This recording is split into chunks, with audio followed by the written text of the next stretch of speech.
Өмірімізде әрқайсымызда қиын кезеңдер болады. Жұмыстан, баспанадан, туыстарымыздан, достарымыз немесе сүйікті қызымыздан айырылған кездерде. Осындай қиын уақытта өмір сізге таңдау ұсынады. Сіз жеңіл ақша табу мүмкіндігіне сеніп қараңғы жаққа бара аласыз, діни экстремизмді жалдаушыларға. Бірақ бұл жойылу жолы.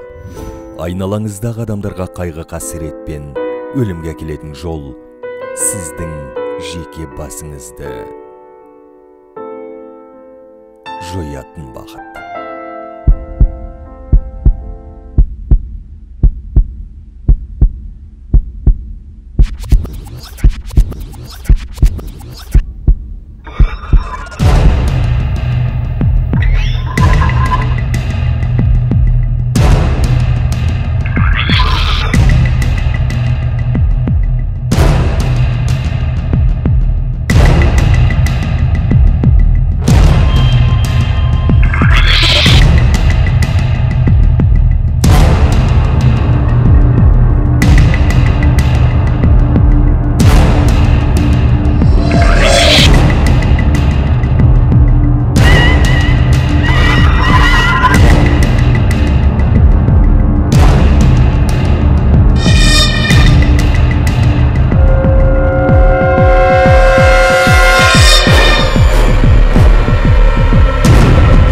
Бірақ екінші жолда сіз жарқын жағын таңдай аласыз.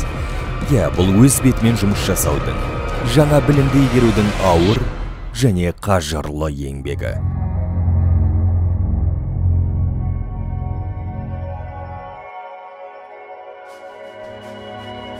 Бірақ бұл жол сізді басқалардың құрметіне бөлеп, табыс әкеледі.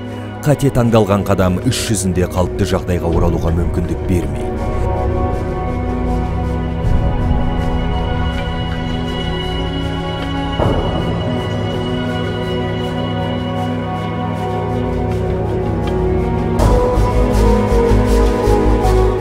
Өзіңізді жеңіп, өміріңіздің шешуші сәтінде дұрыс таңдау жасаңыз.